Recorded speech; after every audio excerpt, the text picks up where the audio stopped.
പിബരേ രാമരസം പിബരേ രാമരസം രസനേ പിബരേ രാമരസം.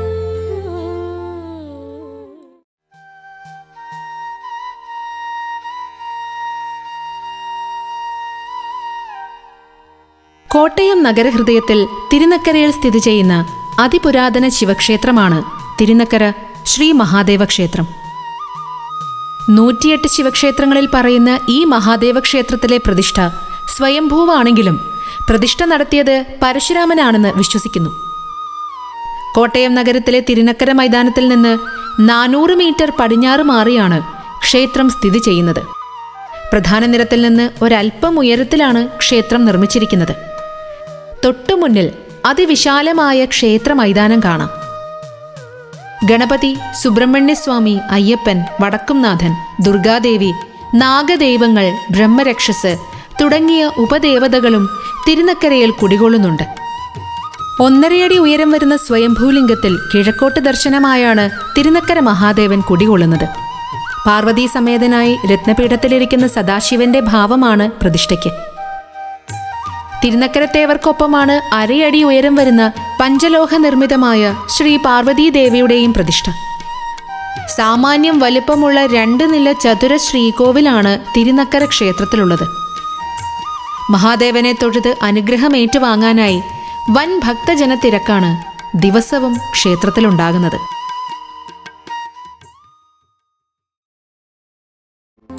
പിബരേ രാമരസം. നമസ്കാരം. ചേതസിന്റെ 10ാമത്തെ പുത്രനായിരുന്നു രത്നാകരൻ.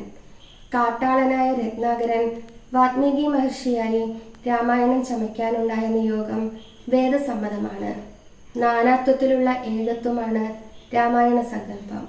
തൻ്റെ ആശ്രമത്തിൽ വിരുന്നു വന്ന നാരദ മഹർഷിയിൽ നിന്നാണ് വാൽമീകി മഹർഷി രാമകഥ കേൾക്കാനിടയായത്. ഒരു ദിവസം തമസാ നദിക്കരയിലൂടെ പോവുകയായിരുന്ന വാൽമീകി മഹർഷി വേടന്റെ അമ്പേറ്റു വീണ ഒരാൺപക്ഷിയെ കാണാനിടയായി. ആൺപക്ഷിയുടെ മരണവും പെൺപക്ഷിയുടെ വിലാപവും കണ്ട വാൽമീകി മഹർഷി രോഷത്തോടെ മാ നിഷാദ എന്ന ശ്ലോകം ജപിച്ചു. മാ നിഷാദ പ്രതിഷ്ഠാം ത്വമഗമ ശാശ്വതി സമായൽ ക്രൗഞ്ച മിഥുന ദേഗമവധി കാമമോഹിതം. ഈ ഒരു ശ്ലോകത്തോടുകൂടി പിബരേ രാമരസത്തിന്റെ മറ്റൊരധ്യായത്തിലേക്ക് ഏവർക്കും സ്വാഗതം. പിബരേ രാമരസം. രാമായ രാമചന്ദ്രായ രാമഭദ്രായ വേദസേ രഘുനാഥായ നാഥായ സീതായ പദേ നമഃ. എത്ര എത്ര രഘുനാഥകീർത്തനം തത്ര തത്ര കൃതമസ്തകഞ്ജലിം ബാഷ്പവാരി പരിപൂർണ്ണലോചനം മാരുതിം നമത രാക്ഷസന്തകം. എല്ലാവർക്കും നമസ്കാരം. രാമായണത്തിലെ പ്രക്ഷിപ്തങ്ങൾ എന്നുള്ള വിഷയത്തിലാണ് ഇന്ന് ചർച്ച ചെയ്യാം എന്ന് ഉദ്ദേശിച്ചിട്ടുണ്ട്. പ്രക്ഷിപ്തങ്ങളെക്കാൾ അധികം ഇവിടെ ഉദ്ദേശിക്കുന്നത്, നമുക്കറിയാം മലയാളത്തിൽ എല്ലാവരും വായിക്കുന്നത് തുഞ്ചത്ത് രാമാനുജൻ എഴുതിയ അധ്യാത്മരാമായണമാണ്. അദ്ദേഹം വാൽമീകിയെ ഉപജീവിച്ചുകൊണ്ടാണ് രാമായണം എഴുതിയത് എന്നുള്ള ഒരു ധാരണയിലാണ് അതിൽ വന്ന പ്രക്ഷിപ്തങ്ങളെ പറ്റി ചർച്ച ചെയ്യാമെന്ന് ഉദ്ദേശിച്ചത്. പക്ഷേ അങ്ങനെ പരിശോധിച്ചപ്പോഴാണ് സംസ്കൃതത്തിൽ തന്നെ അധ്യാത്മരാമായണം എന്നുള്ളൊരു ഗ്രന്ഥം ഏതാണ്ട് 3600-ലധികം ശ്ലോകങ്ങളിൽ രചിച്ചതായിട്ട് കാണാനുണ്ട്. ഇത് ബ്രഹ്മാണ്ഡ പുരാണത്തിലെ ഭാഗമാണ് എന്നാണ് പറയുന്നത്. വ്യാസൻ തന്നെയാണ് ഇത് രചിച്ചത് എന്ന് പറയുന്നു. എന്നാൽ വേറൊരു കഥ കൂടി ഇതിൻ്റെ പിന്നിലുണ്ട്. ഒരു ബ്രാഹ്മണൻ രാമായണത്തിൻ്റെ പ്രശസ്തിയൊക്കെ കേട്ടപ്പോൾ ഇതുപോലൊരു ഗ്രന്ഥം തനിക്ക് രചിക്കണമെന്ന് തീരുമാനിച്ചൊരു ഗ്രന്ഥം രചിച്ചുവെന്നും ആ ഗ്രന്ഥവുമായി ഒരു ശിവരാത്രി ദിവസം ഗോകർണത്തിൽ ചെന്നുവെന്നും അപ്പോൾ അവിടെ ഒരു ഗന്ധർവൻ അദ്ദേഹത്തിന് ഉപദേശിച്ചു അത്രേ. അവിടെ വേദവ്യാസ മഹർഷി എന്ന് വരും, അദ്ദേഹത്തിനെ കാണിച്ച് ഇതിനെ പരിശോധിക്കാൻ ആവശ്യപ്പെടണമെന്ന്. അങ്ങനെ ആ ബ്രാഹ്മണൻ വേദവ്യാസ മഹർഷിയെ കണ്ട് ഇത് കൊടുത്തുവെന്നും വേദവ്യാസ മഹർഷി അത് അംഗീകരിച്ചു എന്നുമാണ് വേറൊരു കഥ.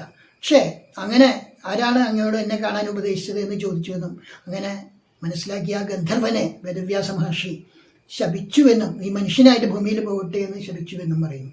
അങ്ങനെ ആ ഗന്ധർവനാണത്രേ പിന്നീട് എഴുത്തച്ഛനായിട്ട് ഭൂമിയിൽ ജനിച്ച് ആ അധ്യാത്മരാമായണത്തിന് കൂടുതൽ പ്രശസ്തി ഉണ്ടാകാവുന്ന രീതിയിൽ അതിലെ കഥകളെ ക്ലിപ്പാട്ട് രൂപത്തിലാക്കിയത് എന്ന് ആണ് മറ്റൊരു വിശ്വാസം. അപ്പോൾ ആ അധ്യാത്മരാമായണം മൂലവും വാത്മീകി രാമായണവുമായിട്ടുള്ള ചില വൈജാത്യങ്ങളാണ് ഇവിടെ സൂചിപ്പിക്കാൻ ഉദ്ദേശിക്കുന്നത്. ഒന്ന്, നമുക്ക് എല്ലാവർക്കും അറിയാവുന്ന പോലെ തന്നെ വാത്മീകിയുടെ രാമൻ വെറും മനുഷ്യനായിരുന്നു. പക്ഷേ രാമനെ ഒരു ഈശ്വരനായിട്ട്, രാമൻ ചതുർബാഹുവായിട്ട് ജനിച്ചുവെന്നും ആ വിശ്വരൂപം പണ്ട് ദേവകിക്ക് കൃഷ്ണാവതാര സമയത്ത് കാണിക്കുന്ന പോലെ തന്നെ കാണിച്ചുവെന്നും കൗസല്യയോട് പൂർവ്വജന്മങ്ങളെ പറ്റിയുള്ള ഓർമ്മിപ്പിക്കൽ നടത്തിയെന്നും അതിനുശേഷം കൗസല്യയുടെ പ്രാർത്ഥനയനുസരിച്ചാണ് അദ്ദേഹം ശിശുരൂപം സ്വീകരിച്ചത് എന്നും ആണ് അധ്യാത്മരാമായണത്തിൽ ഉള്ള പ്രധാനപ്പെട്ടൊരു പരാമർശം ആയിട്ട് കഴിയുന്നത്. ഇതിൽ രാമൻ്റെ പട്ടാഭിഷേകത്തോടു കൂടി അവസാനിക്കുന്ന രീതിയിലാണ് ഈ അധ്യാത്മരാമായണം 3653 ശ്ലോകങ്ങളിലായിട്ട് ഘടിപ്പിച്ചിരിക്കുന്നത്. അതുകൊണ്ട് തന്നെ ഇതൊരു പിന്നീടുള്ള ഉത്തരരാമായണത്തിലെ കഥകളൊന്നും ഇതിൽ പ്രതിപാദിക്കപ്പെടുന്നില്ല. അതുപോലെ വിശ്വാമിത്ര മഹർഷി രാമനെ തനിക്ക് വേണം, തൻ്റെ കൂടെ പറഞ്ഞയക്കണമെന്ന് ആവശ്യപ്പെട്ടുകൊണ്ട് അവിടെ എത്തിയപ്പോൾ രാമനെ കൊടുക്കുന്നതിൽ വലിയ മടി ദശരഥന് ഉണ്ടായിരുന്നപ്പോൾ ആ വസിഷ്ഠ മഹർഷി അദ്ദേഹത്തിനോട് ഉപദേശിച്ചു എന്ന് പറയാണ്. രാമൻ ആരാണ് എന്നുള്ളതും രാമൻ്റെ അവതാര ഉദ്ദേശം എന്താണുള്ളത് എന്നുള്ളതൊക്കെ വസിഷ്ഠ മഹർഷി ദശരഥന് പറഞ്ഞു കൊടുത്തു എന്നുള്ള വസിഷ്ഠൻ്റെ ഉപദേശത്തിൻ്റെ ഒരു കഥ പറയുന്നുണ്ട്. അതുപോലെ തന്നെ ആ അഹല്യമോക്ഷം കഴിഞ്ഞ് രാമൻ ഒരു നദി കടക്കുന്ന ഒരു സന്ദർഭം അവിടെ പ്രതിപാദിക്കുന്നുണ്ട്. അപ്പോൾ അവിടെയുള്ള തുണിക്കാരൻ രാമൻ്റെ കാല് കഴുകിക്കുന്ന ഒരു രംഗം കാണിക്കുന്നു. എന്നിട്ട് പറയുകയാണ്, അങ്ങ് തൊട്ടപ്പോൾ ഒരു കല്ല് പോലും സ്ത്രീയായി മാറി. ഇനി അങ്ങയുടെ ആ പദധൂളികളെ കൊണ്ട് എൻ്റെ തുണിയെങ്ങാനും സ്ത്രീയായാൽ എൻ്റെ ഉപജീവനം മുട്ടിപ്പോകുമല്ലോ എന്ന് ആ നാവികൻ പറയുന്നതായിട്ട് ഈ അധ്യാത്മരാമായണത്തിൽ കാണുന്നുണ്ട്. പിന്നെ തിരിച്ച് വിവാഹം കഴിഞ്ഞ് വരുന്ന വഴിക്ക് പരശുരാമനുമായിട്ട് ഉണ്ടായ ആ സന്ദർഭത്തിൽ പരശുരാമൻ തൻ്റെ തേജസ്സൊക്കെ രാമന് സമർപ്പിച്ചതിന് ശേഷം അദ്ദേഹത്തിനെ സ്തുതിച്ചു എന്ന് പറയുന്ന ഒരു പരശുരാമൻ്റെ സ്തുതി അധ്യാത്മരാമായണത്തിൽ മാത്രമാണ് കാണുന്നത്. അതൊന്നും വാൽമീകി രാമായണത്തിൽ ഇല്ലാത്തതാണ് എന്നർത്ഥം. പിന്നെ ആ അഭിഷേകത്തിൻ്റെ തീരുമാനങ്ങൾ എടുക്കുന്നതിന് മുമ്പായിട്ട് നാരദൻ രാമൻ്റെ അടുത്ത് വരുന്നതും ഭാവി കാര്യങ്ങളെപ്പറ്റി രാമനുമായിട്ട് ചർച്ച ചെയ്യുന്നതുമൊക്കെ അധ്യാത്മരാമായണത്തിൽ കാണാനുണ്ട്. അതുപോലെ തന്നെ ആ ദേവന്മാർ സരസ്വതി ദേവിയോട് പോയിട്ട് മന്ഥരയുടെ നാവിൽ പോയി കളിയാടണമെന്നും അങ്ങനെ മന്ഥരയെ കൊണ്ട് മന്ഥരയെ ഇങ്ങനെ പ്രേരിപ്പിക്കണമെന്നൊക്കെ അഭ്യർത്ഥിക്കുന്ന രീതിയിലുള്ള കാര്യവും ഇവിടെ തന്നെ ഈ അധ്യാത്മരാമായണത്തിലെ വിശിഷ്ടമായിട്ടുള്ള കാര്യമാണ്. പിന്നെ ശ്രീരാമനെ നാളെ അഭിഷേകമാണ് എന്നറിയിക്കാൻ വസിഷ്ഠ മഹർഷി അദ്ദേഹത്തിൻ്റെ കൊട്ടായത്തിൽ ചെല്ലുന്നുവെന്നും അവിടെ വെച്ച് വസിഷ്ഠ മഹർഷിയെ അദ്ദേഹം സ്വീകരിച്ചിരുത്തുന്നുവെന്നും അപ്പോൾ വസിഷ്ഠൻ ഈ ഇങ്ങനെയുള്ള പൗരോഹിത്യം എന്ന് പറയുന്ന കർമ്മം വളരെ നിന്ദ്യമാണെങ്കിലും അങ്ങയുടെ ഗുരുവായി തീരാമല്ലോ എന്നുള്ള ആഗ്രഹം കൊണ്ടാണ് ഞാനിത് ഏറ്റെടുത്തത് എന്നുള്ള കാര്യങ്ങളൊക്കെ രാമനോട് പറയുന്നു എന്നുള്ള ഒരു ഭാഗവും അവിടെ കാണാനുണ്ട്. പിന്നെ ലക്ഷ്മണനെ കുപിതനായിട്ട് അച്ഛനെ വരെ കൊന്നും അങ്ങേക്ക് രാജ്യം നേടിത്തരാം എന്ന് പറയുന്ന ലക്ഷ്മണനെ ഉപദേശിക്കുന്ന രാമൻ്റെ ലക്ഷ്മണോപദേശം എന്ന് പറയുന്ന വളരെ പ്രശസ്തമായ ഒരു ഭാഗമാണത്. ഇതൊക്കെ കിളിപ്പാട്ടിൽ നമ്മുടെ ആചാര്യൻ ആവർത്തിച്ചിട്ടുണ്ട്. അതും അധ്യാത്മരാമായണത്തിലെ പ്രത്യേകമായിട്ടുള്ള ഒരു കാര്യം തന്നെയാണ്. പിന്നെ വാമദേവൻ എന്ന് പറയുന്ന മഹർഷി രാമൻ്റെ മഹാത്മ്യത്തിനെ പറ്റി അവിടുത്തെ നാട്ടുകാർക്ക് പറഞ്ഞു കൊടുക്കുന്ന ഒരു കഥ. രാമൻ ദശാവതാരങ്ങളൊക്കെ എടുത്ത ആളാണെന്നും അങ്ങനെയുള്ള രാമൻ വിഷ്ണുവിൻ്റെ അവതാരമാണ് എന്നുള്ള കഥ രൂഢമൂഢമാക്കുന്നതിന് വേണ്ടിയുള്ള ഒരു ശ്രമം അവിടെയും വാമദേവൻ്റെ കഥാകഥനവും അവിടെ കാണുന്നുണ്ട്. പിന്നെ ഗുഹനും ലക്ഷ്മണനും കൂടി രാത്രി രാമനും സീതയും കിടന്നുറങ്ങുമ്പോൾ അവിടെ കാവല് നിൽക്കുന്ന സമയത്ത് ഗുഹന് ലക്ഷ്മണൻ വളരെ ഗംഭീരമായ ആധ്യാത്മിക തത്വങ്ങൾ ഉപദേശിക്കുന്നതായിട്ട് അധ്യാത്മരാമായണത്തിൽ കാണാം. പിന്നെ ഭരദ്വാജൻ്റെ ആശ്രമത്തിൽ ചെന്നപ്പോൾ ഭരദ്വാജ മഹർഷി ശ്രീരാമനെ സ്തുതിക്കുന്നതായിട്ട്, ഭരദ്വാജ മഹർഷി ശ്രീരാമനെ സ്വീകരിക്കുന്നു എന്നൊക്കെ വാൽമീകി രാമായണത്തിൽ പറയുന്നുള്ളൂ. പക്ഷെ ഭരദ്വാജൻ ശ്രീരാമനെ സ്തുതിക്കുന്നതായിട്ട് അധ്യാത്മരാമായണത്തിൽ ഉണ്ട്. അതുപോലെ തന്നെയാണ് വാൽമീകി മഹർഷി തൻ്റെ പൂർവാകാലത്തിനെ പറ്റി, താനൊരു കാട്ടാളനായിരുന്നു എന്നൊക്കെയുള്ള കാര്യങ്ങളെപ്പറ്റി കൂടുതലായിട്ട് സൂചിപ്പിക്കുന്നതും അധ്യാത്മരാമായണത്തിലെ ഒരു സവിശേഷതയാണ്. പിന്നെ ആ ഭരതൻ അവിടെ ചെന്ന് ഈ വാർത്തകളൊക്കെ അറിയിച്ച് രാമനെ നിർബന്ധിച്ചപ്പോൾ രാമൻ്റെ നിർദ്ദേശപ്രകാരം വസിഷ്ഠ മഹർഷി ഭരതന് രാമൻ ആരാണ് എന്നുള്ള തത്വം ഉപദേശിച്ചു കൊടുത്തു എന്നും അങ്ങനെയാണ് ഭരതൻ തൻ്റെ തീരുമാനം മാറ്റി പതുവങ്ങളുമായി രാജ്യത്തിലേക്ക് തിരിച്ചു പോകുന്നത് എന്നുള്ളതും അധ്യാത്മരാമായണത്തിലെ ഒരു സവിശേഷതയായിട്ട് കാണാം.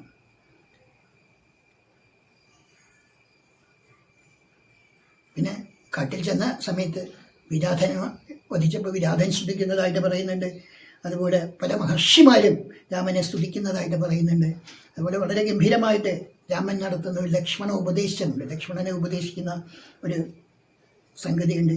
അതുപോലെ മായാസീത എന്നുള്ള സങ്കല്പം വാൽമീകിക്കില്ല, അത് അധ്യാത്മരാമായണത്തിൽ തന്നെയാണ് സൂചിപ്പിക്കുന്നത്. മായാസീതയെ നിർമ്മിക്കുന്ന കഥ, അതുപോലെ രാവണൻ സീതയെ അപഹരിക്കുന്നത് ആ ഭൂമിയോടുകൂടി തന്നെയാണ് അപഹരിച്ചുകൊണ്ട് പോകുന്നത് എന്നുള്ള കഥ, അതുപോലെ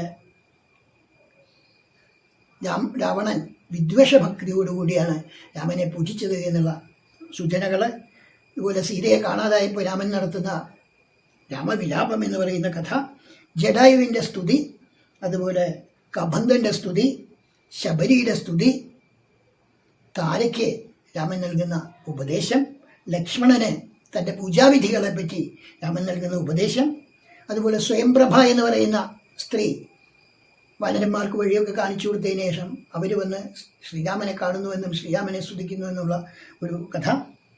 പിന്നെ സമ്പാദി, ഈ ചന്ദ്രമസ് എന്ന് പറയുന്ന മഹർഷിയുടെ ആശ്രമത്തിൽ പക്ഷങ്ങൾ തകർന്നു വീണ സമ്പാദിയോട് അദ്ദേഹം ഭാവിയിൽ വരാൻ പോകുന്ന ജഡായുവിൻ്റെ മരണത്തിനെ പറ്റിയും അതുപോലെ സീതാദേവിയുടെ അപഹരണത്തിനെ പറ്റിയൊക്കെയുള്ള കഥകൾ സൂചിപ്പിക്കുന്നതായിട്ട് അധ്യാത്മരാമായണത്തിൽ പറയുന്നുണ്ട്. ഹനുമാന്റെ വരവ് രാവണൻ ഉറക്കത്തിൽ കണ്ടു എന്നാണ്. സ്വപ്നം കണ്ടിട്ട് അവിടെ നിന്ന് രാവണൻ എഴുന്നേറ്റ് തൻ്റെ യഥാർത്ഥ രൂപം ആ രാമനോട് അറിയിക്കാൻ ഹനുമാന് സാധിക്കട്ടെ എന്നുള്ള ആഗ്രഹത്തോടു കൂടിയാണ് അദ്ദേഹം പോയി സീതാദേവിയെ ഭീഷണിപ്പെടുത്തുന്നത് എന്നുള്ള കഥ ഇവിടെ പറയുന്നുണ്ട്. അതുപോലെ ഹനുമാൻ രാവണനെ ഒപ്പത്തിന് ഇരുന്നുകൊണ്ട് ഉപദേശിക്കുന്നതായിട്ട് നമുക്ക് കാണാം. അതുപോലെ സേതുബന്ധം ആരംഭിക്കുന്നതിന് മുമ്പ് അവിടെ രാമേശ്വരനെ പ്രതിഷ്ഠിക്കുന്നതായിട്ടുള്ള സൂചനകൾ, അവിടെ പ്രതിഷ്ഠ നടത്തിയതിനെ പറ്റിയുള്ള കഥകൾ അധ്യാത്മരാമായണത്തിലാണുള്ളത്. അതുപോലെ ആ ശുഗസായനന്മാർ വന്നതിൽ ആ ശുഗൻ്റെ പൂർവ്വജന്മം ഒരു ബ്രാഹ്മണനായിരുന്നുവെന്നും മാംസം പാചകം ചെയ്ത് അഗസ്ത്യ മഹർഷി കൊടുത്തുകൊണ്ട് ശാപം കിട്ടി അസുരനായി മാറിയതാണ് എന്നൊക്കെയുള്ള ശുഗൻ്റെ പൂർവ്വജന്മ കഥകളെ പറ്റി പറയുന്നുണ്ട്.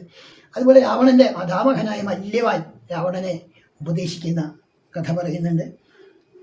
പിന്നെ ബ്രഹ്മാസ്ത്രത്തെ കൊണ്ട് രാമാദികളെ മുഴുവൻ, രാമനെയും ലക്ഷ്മണനെയും അടക്കം എല്ലാവരെയും ഇന്ദ്രജിത്ത് ജയിച്ചു എന്നാണ് അധ്യാത്മരാമായണം പറയുന്നത്. പക്ഷെ വാൽമീകി രാമായണത്തിൽ അവർക്കും ഒരു ചെറിയ തളർച്ച പറ്റിയെന്നേ പറയുന്നുള്ളൂ. അവർ ബോധരഹിതരായി എന്നൊന്നും പറയുന്നില്ല. വാനരന്മാർ മാത്രമാണ് ബോധരഹിതരായത് എന്നാണ് വാൽമീകി പറയുന്നത്. പക്ഷെ ഇവിടെ ഇവരെല്ലാവരും ബോധരഹിതരായി എന്ന് പറയുന്നു. പിന്നെ ഈ ഔഷധി തേടിപ്പോകുമ്പോൾ കാലനേമി ഒന്ന് തടയുന്നതൊക്കെയായുള്ള കഥകൾ അധ്യാത്മരാമായണത്തിൽ തന്നെയാണുള്ളത്. അതുപോലെ കുംഭകർണൻ രാവണനെ ഉപദേശിക്കുന്ന കഥയും അധ്യാത്മരാമായണത്തിൽ പറയപ്പെടുന്നുണ്ട്. വീണ്ടും ഒരിക്കൽ കൂടി നാരദൻ വന്ന് ഭഗവാനെ സ്തുതിക്കുന്നതായിട്ട് ഈ അധ്യാത്മരാമായണത്തിൽ കാണാം. അതിനുശേഷം ലക്ഷ്മണൻ 14 വർഷവും ഊണുമുറക്കവും ഉപേക്ഷിച്ച് നിരാഹാരവും ആയിട്ട് അദ്ദേഹം തപസ്യ ചെയ്യുകയായിരുന്നു എന്നുള്ള സൂചനകളും ഈ അധ്യാത്മരാമായണത്തിൽ തന്നെയാണുള്ളത്. അതുപോലെ മണ്ഡോദരിയെ അംഗദാദികളെല്ലാം കൂടി ചേർന്ന് മാനഭംഗം ചെയ്യുന്നതും അവിടെ വെച്ച് മണ്ഡോദരിയും രാവണനുമായുള്ള സംസാരവും രാവണന് ഉപദേശം കൊടുക്കുന്നതും രാവണൻ തിരിച്ച് മണ്ഡോദരിയോട് എന്താണ് സംഭവിക്കാൻ പോകുന്നത് എന്നുള്ളതിനെപ്പറ്റി എനിക്ക് വ്യക്തമായിട്ട് അറിയാം എന്നുള്ളതിനെപ്പറ്റി പറയുന്നതുമൊക്കെ അധ്യാത്മരാമായണത്തിലെ കഥകൾ തന്നെയാണ്. അതുപോലെ 100 തവണ രാവണൻ്റെ ശിരസ്സുകൾ മുറിച്ചിട്ടിട്ടും രാവണനെ കൊല്ലാൻ സാധിക്കാതായപ്പോൾ വിഭീഷണൻ്റെ നിർദ്ദേശപ്രകാരം രാവണൻ്റെ നാഭിയിലിരിക്കുന്ന അമൃതത്തിനെ നശിപ്പിക്കാൻ വേണ്ടി ബ്രഹ്മാസ്ത്രം പ്രയോഗിച്ചുവെന്നും അങ്ങനെയാണ് രാമൻ വധിക്കുന്നത് എന്നുള്ള കഥയും അധ്യാത്മരാമായണത്തിൽ ഉള്ളതാണ്. മരിച്ച രാവണൻ്റെ തേജസ് നമ്മൾ ശിശുപാലൻ്റെയും ഒക്കെ കേൾക്കുന്ന പോലെ, അല്ലെങ്കിൽ ഹിരണ്യാക്ഷൻ്റെയും ഹിരണ്യകശിപുവിൻ്റെയും ഒക്കെ കേൾക്കുന്ന പോലെ തന്നെ ഇവിടെയും രാവണൻ്റെ തേജസ്സും രാമനിലേക്ക് എത്തിച്ചേർന്നു എന്നുള്ള കഥ. അതുപോലെ അഗ്നിപ്രവേശത്തിൻ്റെ അവസരത്തിൽ മായാസീതയെ അഗ്നിയിൽ പ്രവേശിപ്പിക്കുകയും അഗ്നിയിൽ നിന്ന് യഥാർത്ഥ സീതയെ പുറത്തു കൊണ്ടുവരികയും ചെയ്യുന്ന കഥ. മഹാദേവൻ, ദശരഥൻ തുടങ്ങിയവരൊക്കെ ആ യുദ്ധഭൂമിയിൽ യുദ്ധാവസാനത്തിൽ വന്ന് ശ്രീരാമചന്ദ്രനെ കാണുന്നു എന്നുള്ള കഥ. ഇങ്ങനെ ഉള്ള എല്ലാ വിഷയങ്ങളും വാത്മീകി രാമായണം എന്ന് പറയുന്ന മൂലഗ്രന്ഥത്തിൽ നിന്ന് അധ്യാത്മരാമായണം എന്ന് പറയുന്ന ഈ സംസ്കൃത ഗ്രന്ഥത്തിൻ്റെ വ്യത്യാസങ്ങളായിട്ട് വൈജാത്യങ്ങളായിട്ട് നമുക്ക് കാണാം. ആ കാര്യങ്ങളെ തന്നെയാണ് ഇവിടെ അധ്യാത്മരാമായണം കിളിപ്പാട്ടിൽ എഴുത്തച്ഛനും ചെയ്തിരിക്കുന്നത് എന്നുള്ളതാണ് ഇവിടെ സൂചിപ്പിക്കാൻ ഉദ്ദേശിച്ചത്. എല്ലാവർക്കും നമസ്കാരം. പിബരേ രാമരസം.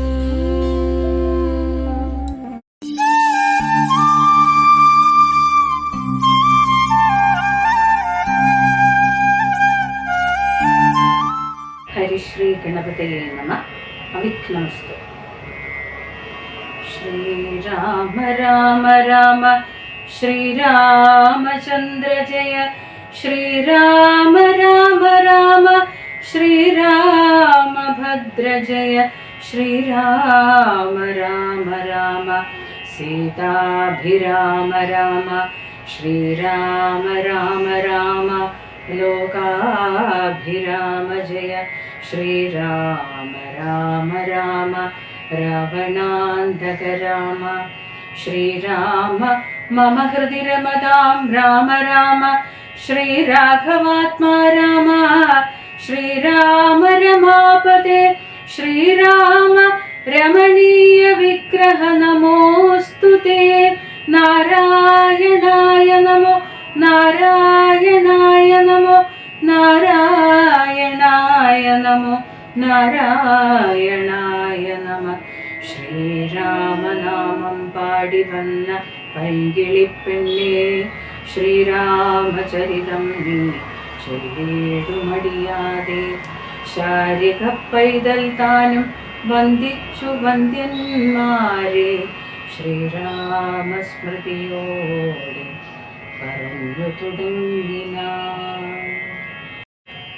ബാലിവധം. വൃത്രാരിപുത്രനെ യുദ്ധത്തിനായി കൊണ്ടു മിത്രാത്മജൻ വിളിച്ചിടിനാൻ. പിന്നെയും ക്രുദ്ധനായി നിന്നു കിഷ്കിന്ധാപുരദ്വാരി കൃത്വാ മഹാസിംഹനാദം രവിസുതൻ. ബദ്ധരോഷം വിളിക്കുന്ന നാദം തഥാ ശ്രുത്വാതിവിസ്മിതനായൊരു ബാലിയും ബദ്ധ്വാ പരികരം യുദ്ധായ സത്വരം. ബദ്ധവൈരം പുറപ്പെട്ടൊരു നേരത്തു ഭർത്തുരഗ്രേ ചെന്നു ബദ്ധാശ്രുനേത്രയായി മധ്യേ തടുത്തു ചൊല്ലിയിടിനാൾ താരയും. ശങ്കാവിഹീനം പുറപ്പെട്ടതെന്തൊരു ശങ്കയുണ്ടുള്ളിൽ എനിക്കതു കേൾക്ക നീ. വിഗ്രഹത്തിങ്കൽ പരാജിതനായി പോയ സുഗ്രീവനാശു വന്നിടുവാൻ കാരണം. എത്രയും പാരം പരാക്രമമുള്ളൊരു മിത്രം അവനുണ്ടു പിന്തുണ നിർണയം. ബാലിയും താരയോടാശു ചൊല്ലിയിടിനാൻ. ബാലേ ബലാലൊരു ശങ്കയുണ്ടാകുല. കൈയച്ചിടു നീ വൈകരുതേതുമേ. നീയൊരു കാര്യം ധരിക്കേണമോമലേ.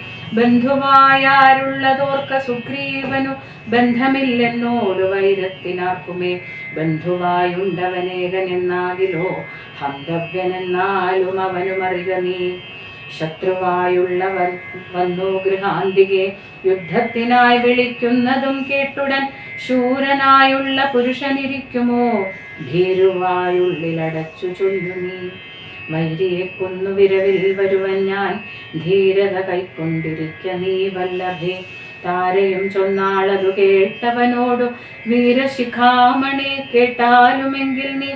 കാനനത്തിങ്കൽ നായാട്ടിനു പോയിതു താനേ മമ സുതനങ്കദനം നേരം. കേട്ടോരു ദന്തമെന്നോടു ചൊന്നാനതു കേട്ടിട്ടു ശേഷം യഥോചിതം പോക നീ. ശ്രീമാൻ ദശരഥനാമയോധ്യാധിപൻ രാമനെന്നുണ്ടവൻ തന്നുടെ നന്ദനൻ. ലക്ഷ്മണനാകുമനുജനോടും നിജ ലക്ഷ്മി സമയായ സീതയോടും അവൻ വന്നിരുന്നേടിനാൻ ദണ്ഡക കാനനെ. വന്യാശനായി തപസ്സു ചെയ്തിടുവാൻ ദുഷ്ടനായുള്ളൊരു രാവണ രാക്ഷസൻ കട്ടുകൊണ്ടാണവൻ തന്നുടെ പത്നിയെ. ലക്ഷ്മണനോടും അവളെ അന്വേഷിച്ചു തൽക്ഷണം ഋഷ്യമൂകാചലേ വന്നിതു. മിത്രാത്മജനെയും തത്ര കണ്ടിടിനാൻ. മിത്രമായി വാഴുക എന്നന്യോന്യമൊന്നിച്ചു സഖ്യവും ചെയ്തുകൊണ്ടാരഗ്നി സാക്ഷിയായി ദുഃഖശാന്തിക്കങ്ങിരുവരുമായുടൻ വൃത്രാരിപുത്രനെ കൊന്നു കിഷ്കിന്ധയിൽ മിത്രാത്മജാ നിന്നെ വാഴിപ്പനെന്നൊരു സത്യവും ചെയ്തു കൊടുത്തിതു രാഘവൻ സത്വരമർക്കതനയനുമന്നേരം. അന്വേഷണം ചെയ്തറിഞ്ഞു സീതാദേവി തന്നെയും കാട്ടിത്തരുവനെന്നും തമ്മിൽ അന്യോന്യമേവം പ്രതിജ്ഞയും ചെയ്തിതു വന്നതിപ്പോൾ അതുകൊണ്ടു തന്നെ അവൻ വൈരമെല്ലാം കളഞ്ഞാശു സുഗ്രീവനെ സ്വൈര്യമായി വാഴിച്ചു കൊൾകയിളമയായി. യാഹി രാമം നീ ശരണമായി വേഗേന പാഹിമാമംഗതം രാജ്യം കുലഞ്ചതേ. ഇങ്ങനെ ചൊല്ലിക്കരഞ്ഞു കാലും പിടിച്ചങ്ങനെ താര നമസ്കരിക്കും വിധൗ വ്യാകുലഹീനം പുണർന്ന് അനുരാഗവശേന പറഞ്ഞിതു ബാലിയും. സ്ത്രീ സ്വഭാവം കൊണ്ടു പേടിയായി കേതുമേ നാസ്തി ഭയം മമ വല്ലഭേ കേൾക്കനീ. ശ്രീരാമലക്ഷ്മണന്മാർ വന്നതെങ്കിലോ ചേരുമെന്നോടും അവരെന്നു നിർണയം. രാമന് സ്നേഹമെന്നോളമാർക്കുമില്ലമേ. രാമനാകുന്നതു സാക്ഷാൽ മഹാവിഷ്ണു നാരായണൻ താൻ അവതരിച്ചു ഭൂമി ഭാരഹരണാർത്ഥമെന്നു കേൾക്കുണ്ടു ഞാൻ. പക്ഷഭേദം ഭഗവാനില്ല നിർണയം. നിർഗുണനേകനാത്മാരാമനീശ്വരൻ തച്ചരണാംബുജേ വീണു നമസ്കരിച്ചിച്ഛയാ ഞാൻ കൂട്ടിക്കൊണ്ടിങ്ങു പോരുവൻ.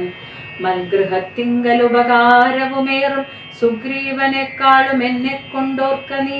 തന്നെ ഭജിക്കുന്നവനെ ഭജിച്ചിടുമന്യഭാവം പരമാത്മാവിനില്ലല്ലോ. ഭക്തിഗമ്യൻ പരമേശ്വരൻ വല്ലഭേ ഭക്തിയോ പാർക്കിലെന്നോളമില്ലാർക്കുമേ. ദുഃഖവും നീക്കി വസിക്ക നീ വേഷ്മനി പുഷ്കരലോചനെ പൂർണ്ണഗുണാംബുധേ. യുദ്ധമാശാസ്യ വൃത്രരാദിപുത്രനും ക്രുദ്ധനായ സത്വരം ബദ്ധ്വാ പരികരം നിർഗമിച്ചിടിനാൻ യുദ്ധായ സത്വരം നിഗ്രഹിച്ചിടുവാൻ സുഗ്രീവനെ ക്രുധ.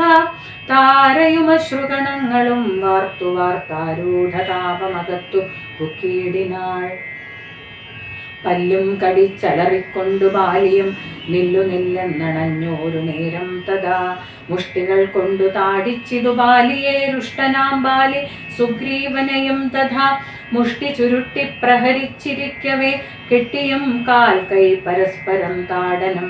തട്ടിയും മുട്ടുകൊണ്ടും തല തങ്ങളിൽ കൊട്ടിയുമേറ്റം പിടിച്ചു കടിച്ചു മങ്ങൂറ്റത്തിൽ വീണും പിരണ്ടുമുരുണ്ടുമുൾച്ചീറ്റം കലർന്നു നഖം കൊണ്ടു മാന്തിയും ചാടിപ്പതിക്കയും കൂടെ കുതിക്കയും മാടിത്തടുക്കയും കൂടെ കൊടുക്കയും ഓടിക്കഴിക്കയും വാടി വിയർക്കയും മാടി വിളിക്കയും കോപിച്ചടുക്കയും മുഷ്ടിയുദ്ധപ്രയോഗം കണ്ടു നിൽപ്പവർ ദൃഷ്ടി കുളിർക്കയും വാഴ്ത്തി സ്തുതിക്കയും കാലനും കാലകാലം താനുമുള്ള പോർബാലി സുഗ്രീവ യുദ്ധത്തിനു വാദൃഢം.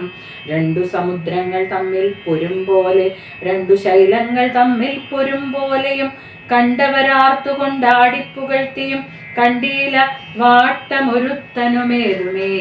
അച്ഛൻ കൊടുത്തോരു മാല ബാലിക്കുമുണ്ടച്യുതൻ നൽകിയ മാല സുഗ്രീവനും ഭേദമില്ലൊന്നുകൊണ്ടും തമ്മിലെങ്കിലും ഭേദിച്ചർക്കതനയനു വിഗ്രഹം. സാധവുമേറ്റം കലർന്നു സുഗ്രീവനും ഖേദമോടെ രഘുനാഥനെ നോക്കിയും അഗ്രജമുഷ്ടി പ്രഹരങ്ങളേൽക്കയാൽ സുഗ്രീവനേറ്റം തളർച്ചയുണ്ടെന്നതു കണ്ടു കാരുണ്യം കലർന്നു വേഗേന വൈകുണ്ഠൻ ദശരഥനന്ദനൻ ബാലിതൻ വക്ഷപ്രദേശത്തെ ലക്ഷ്യമാക്കിക്കൊണ്ടു വൃക്ഷഷണ്ഡം മറഞ്ഞാശു മാഹേന്ദ്രമാമസ്ത്രം തൊടുത്തു വലിച്ചു നിറച്ചുടൻ വിദ്രുതം മാറയച്ചരുളിയിടിനാൻ. ചെന്നതു ബാലിതന്മാരിൽ തറച്ചളവുന്നങ്ങലറി വീണിടിനാൻ ബാലിയും. ഭൂമിയുമൊന്നു വിറച്ചിതന്നേരത്തു രാമനെ കൂപ്പി സ്തുതിച്ചു മരുത്സുതൻ. മോഹം കലർന്നു മുഹൂർത്തമാത്രം പിന്നെ മോഹവും തീർന്നു നോക്കിയിടിനാൻ ബാലിയും.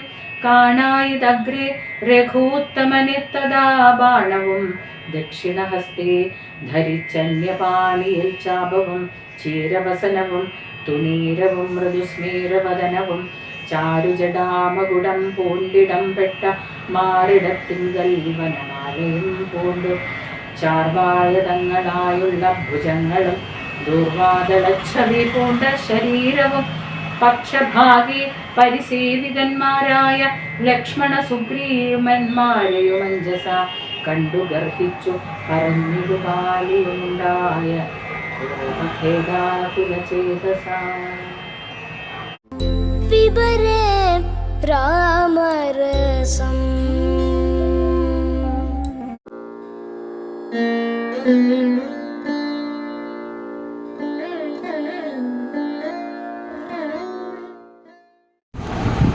നമസ്കാരം, ഞാൻ സാവിത്രി ശങ്കരനാരായണൻ. ഭാരതീയ ഇതിഹാസമായ രാമായണത്തിലെ ഒരു കഥാപാത്രമാണ് മന്ധര. ആ മന്ധരയെക്കുറിച്ചാണ് ഞാനിവിടെ പറയുന്നത്. ദുന്ദുബി എന്ന ഗന്ധർവ സ്ത്രീയാണ് മന്ധരയായി ജനിച്ചതെന്ന് പറയുന്നു. കൈകേയിയുടെ ദാസിമാരിൽ ഒരുവളാണ് മന്ധര. ജനനം മുതൽ കൂടെയുണ്ട്. വിവാഹശേഷം മഹാരാജാവിനോടൊപ്പം കൊട്ടാരത്തിലേക്ക് പോരുമ്പോൾ മന്ധരയെയും കൂടെ കൂട്ടിയിരുന്നു. സ്വന്തം മകളെ പോലെയാണ് മന്ധര കൈകേയിയെ സ്നേഹിച്ചിരുന്നത്. സ്വാഭാവികമായും ഭരതനെ കൊച്ചുമകനായും അവർ കണ്ടിരുന്നു. രാമന് കൊടുക്കുന്ന ശ്രദ്ധ ഭരതന് കൊടുക്കുന്നില്ല എന്ന ഒരു ചെറിയ അസൂയയും ഉണ്ടായിരുന്നു. പ്രായം ഏറെയുണ്ട്, അതുകൊണ്ട് പണികളൊന്നും ചെയ്യാൻ സാധിക്കില്ല. കൂനിയാണ് നടക്കുന്നത്. കൈകേയിക്ക് മന്ധര എന്നാൽ ജീവനാണ്. അതുകൊണ്ട് ഒരു വളർത്തമ്മയുടെ സ്ഥാനമാണ് നൽകിയിട്ടുള്ളത്. മന്ധരയുടെ അഭിപ്രായങ്ങളും ഉപദേശങ്ങളും തള്ളിക്കളയാറില്ല. യുവരാജാവായി ശ്രീരാമനെ അഭിഷേകം ചെയ്യാനുള്ള ദശരഥ മഹാരാജാവിൻ്റെ തീരുമാനം പെട്ടെന്നായിരുന്നു. നാടെങ്ങും അലങ്കരിക്കുകയും ആഘോഷങ്ങൾ തുടങ്ങുകയും ചെയ്തു.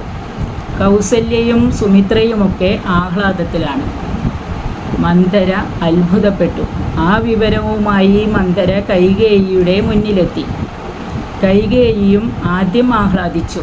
രാമൻ തനിക്ക് പ്രിയങ്കരനാണ്, സർവഥാ യോഗ്യൻ. സന്തോഷവാർത്ത എത്തിച്ച മന്ധരയ്ക്ക് അവൾ ധാരാളം സമ്മാനങ്ങൾ നൽകി. എന്നാൽ മന്ധര അത് വലിച്ചെറിഞ്ഞു, ക്ഷോഭിച്ചു. ബുദ്ധികെട്ടവളെ, നീ എന്തറിഞ്ഞു? ഇതിലൊരു ചതിയുണ്ട്. ഭരതനും ശത്രുഘ്നനും മാതുല രാജധാനിയിൽ പോയിരിക്കുന്ന ഈ സമയത്ത് തിടുക്കത്തിൽ എന്തിനീ അഭിഷേകം? രാമൻ രാജാവായാൽ അടുത്ത സഹായിയായി ലക്ഷ്മണനല്ലേ എപ്പോഴും ഉണ്ടാവുക.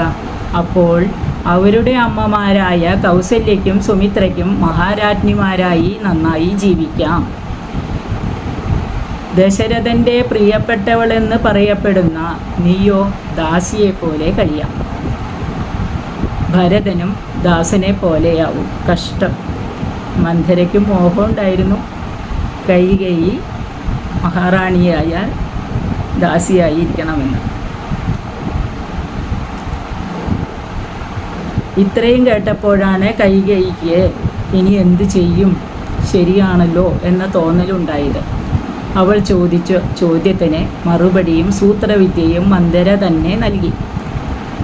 പണ്ട് ദേവാസുര യുദ്ധത്തിന് പോയ ദശരഥ മഹാരാജാവിന് അപകടം സംഭവിക്കുന്ന സമയത്ത് കൈകേയിയാണ് രക്ഷിച്ചത്. യുദ്ധം കഴിഞ്ഞെത്തിയ ദശരഥ മഹാരാജാവ് ആ വിവരം അറിഞ്ഞ് 2 വരങ്ങൾ കൊടുക്കാമെന്ന് പറഞ്ഞു. ഇപ്പോൾ എനിക്ക് ഒന്നും വേണ്ട, ആവശ്യം വരുമ്പോൾ ഞാൻ ചോദിച്ചു കൊള്ളാം എന്നായിരുന്നു മറുപടി. ആ വരങ്ങൾ 2 ഇപ്പോഴാണ് ചോദിക്കേണ്ടതെന്ന് മന്ധര ഓർമ്മിപ്പിച്ചു. ഏത് വരമാണ് ഞാൻ ചോദിക്കുക എന്നായി കൈകേയി. അതിനും മന്ധര തീർത്തു പറഞ്ഞു. രാമന് പകരം ഭരതനെ യുവരാജാവാക്കണം. രാമനെ 14 വർഷം കാട്ടിൽ കഴിയാൻ നിർബന്ധിച്ചയക്കുകയും വേണം. അത്രയും വേണോ എന്ന ശങ്കയുണ്ടായി കൈകേയിക്ക്. പക്ഷേ മന്ധര സമ്മതിച്ചില്ല. ചെറിയ വിട്ടുവീഴ്ച പോലും അരുത്, വലിയ അധോഗതിയാവും നിനക്ക് ബലം. എത്ര നിർദ്ധയമായും പെരുമാറാം. ദശരഥ മഹാരാജാവ് സത്യലംഘനം ഇഷ്ടപ്പെടുന്ന ആളല്ല. അദ്ദേഹം സമ്മതിക്കുന്നതോടെ നീ അയോധ്യയുടെ മഹാറാണിയാവും. എന്ന് മന്ധര ഉറപ്പിച്ചു പറഞ്ഞു. മന്ധരയെ കൊണ്ട് ഇത്രയും ഏഷ്ണി പറയിക്കുന്നത് മറ്റാരുമല്ല, സരസ്വതി ദേവിയാണ് എന്നത്രേ കഥ. ശ്രീരാമൻ യുവരാജാവായാൽ രാജസുഖങ്ങളിൽ മുഴുകിപ്പോകുമോ എന്ന ഭയമുണ്ട് ദേവന്മാർക്ക്. എങ്കിൽ പിന്നെ ലോകോപദ്രവകാരികളായ രാക്ഷസന്മാരെയും അവരുടെ നേതാവായ രാവണനെയും ആര് വധിക്കും? സുഖങ്ങളിൽ മുഴുകുമ്പോൾ മനുഷ്യനായാലും ദേവനായാലും ലക്ഷ്യം മറന്നുപോകും. അധികാരത്തിലേറിക്കഴിഞ്ഞാൽ ഇറങ്ങിപ്പോരാനും മടി കാണും. സ്വാഭാവികമായ ഈ ഭയം മൂലമാണ് ദേവന്മാർ നാരദ മഹർഷിയുമായി ആലോചിച്ച് സരസ്വതി ദേവിയെ ചുമതലപ്പെടുത്തിയത്. ദേവി അവിടുന്ന് മന്ധരയുടെ നാവിലിരുന്ന് രാമാഭിഷേകം മുടക്കാൻ വേണ്ടതൊക്കെ പറയിക്കണം. ദേവി തൻ്റെ ദൗത്യം നിർവഹിച്ചു. ദേവന്മാരുടെ സ്വാർത്ഥതയാണോ അതിനു പിന്നിൽ, ലോകരക്ഷയ്ക്ക് വേണ്ടിയുള്ള തീവ്രമായ ആഗ്രഹമോ? എന്തായാലും മനുഷ്യനായി പിറന്ന ഭഗവാന് ലോകത്തിനു മുഴുവൻ മാതൃകയാകും വിധം അത് കഠിന യാതനകൾ സമ്മാനിച്ച് മന്ധര അതിന് ഒരു നിമിത്തമായി എന്നു മാത്രം. പിബരേ രാമരസം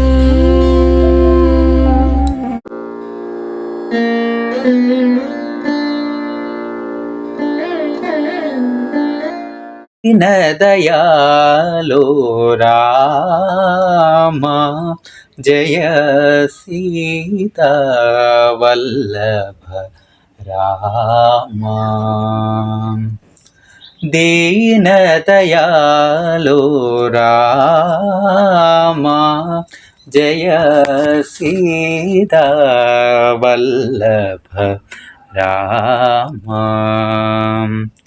ശ്രുതജനപാലക രഘുപതി രാഘവ, ശ്രുതജനപാലക രഘുപതി രാഘവ, പീതാംബരധര പാവന രാമ. ദീനദയാലോ രാമ ജയ സീതാ വല്ലഭ രാമ. കൗസല്യാത്മജ നീ തൊടുമ്പോൾ ശിലയും അഹല്യയായി മാറുന്നു. കൗസല്യാത്മജ നീ തൊടുമ്പോൾ ശിലയും അഹല്യയായി മാറുന്നു. ക്ഷിതി പരിപാലക നിന്നെ ഭജിച്ചാൽ ഭവദുരിതങ്ങൾ തീർന്നൊഴിയുന്നു. രാമ ഹരേ ജയ രാമ ഹരേ, രാമ ഹരേ ജയ രാമ ഹരേ. ദീനദയാലോ രാമ ജയ സീതാവല്ലഭ രാമ. സൗമ്യ നിരാമയ നീയൊഴിഞ്ഞാൽ നിളയും സരയുവായൊഴുകുന്നു. സൗമ്യ നിരാമയ നീയൊഴിഞ്ഞാൽ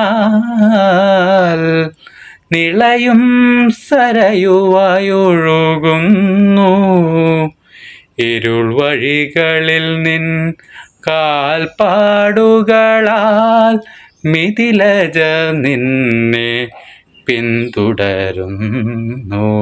രാമ ഹരേ ജയ രാമ ഹരേ, രാമ ഹരേ ജയ രാമ ഹരേ. ദീനദയാലോ രാമ ജയ സീതാവല്ലഭ രാമ. പിബരേ രാമരസം